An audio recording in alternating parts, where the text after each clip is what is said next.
ദൈവത്തിൻ്റെ മഹത്വം. നിങ്ങൾക്കെൻ്റെ സ്നേഹവന്ദനം. ഇത് ഇന്ന് അവൻ്റെ ശബ്ദം നിങ്ങൾക്കായി. ആരുടെ രോഗശാന്തിയാണ് ശരി? മത്തായി 7:23. അന്ന് ഞാൻ അവരോട്, ഞാൻ ഒരു നാളും നിങ്ങളെ അറിഞ്ഞിട്ടില്ല, അധർമ്മം പ്രവർത്തിക്കുന്നവരെ എന്നെ വിട്ടു പോകുവിൻ എന്ന് തീർത്ത് പറയും.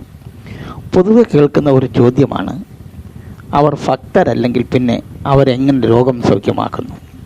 കത്തോലിക്കക്കാരും പ്രൊട്ടസ്റ്റന്റുകാരും പെന്തക്കോസ്തുകാരും അത്ഭുത പ്രവർത്തികൾ നടത്തുന്നു. ആരുടെയാണ് ശരി, ആരുടെയാണ് തെറ്റ്? ക്രിസ്ത്യൻ വിഭാഗങ്ങൾ മാത്രമല്ല, എല്ലാ മതത്തിലും ആൾ ദൈവങ്ങളും ഇതുപോലെ പുണ്യസ്ഥലങ്ങളും ആശ്ചര്യകർമ്മങ്ങളും രോഗസൗഖ്യവും എല്ലാം ഉണ്ട്. മുകളിൽ ഉദ്ധരിച്ച വാക്യം യേശുവിൻ്റെതാണ്. ആരോടാണിത് പറയുന്നത്? ആരെയാണ് യേശു അറിഞ്ഞിട്ടില്ലാത്തത്?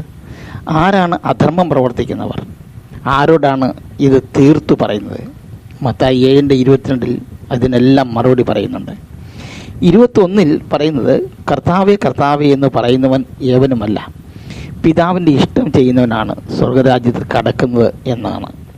22 വാക്യത്തിൽ ഒരു കൂട്ടർ പറയുകയാണ്, കർത്താവേ കർത്താവേ, നിൻ്റെ നാമത്തിൽ ഞങ്ങൾ പ്രവചിക്കുകയും നിൻ്റെ നാമത്തിൽ ഭൂതങ്ങളെ പുറത്തേക്കായും നിൻ്റെ നാമത്തിൽ വളരെ വീര്യപ്രവർത്തികൾ പ്രവർത്തിക്കുകയും ചെയ്തില്ലയോ എന്ന് ചോദിക്കും. അവരോടാണ്.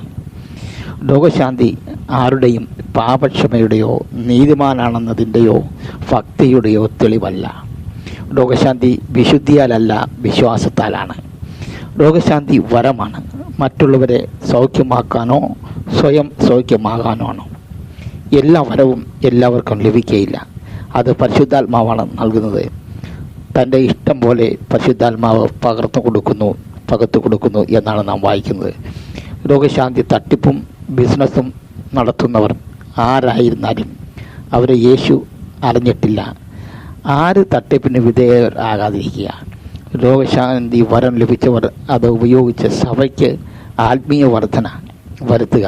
സ്വയം പണമുണ്ടാക്കാനുള്ള ബിസിനസ്സാക്കി രോഗശാന്തിയെ ആര് മാറ്റിയാലും അത് അവരെ യേശു അറിയുന്നില്ല, യേശു അറിയുന്നില്ല എന്ന് തീർത്തു പറയും എന്നാണ് യേശു തന്നെ പറഞ്ഞിരിക്കുന്നത്. ദൈവം നമ്മളെ ധാരാളമായി അനുഗ്രഹിക്കുമാറാകട്ടെ.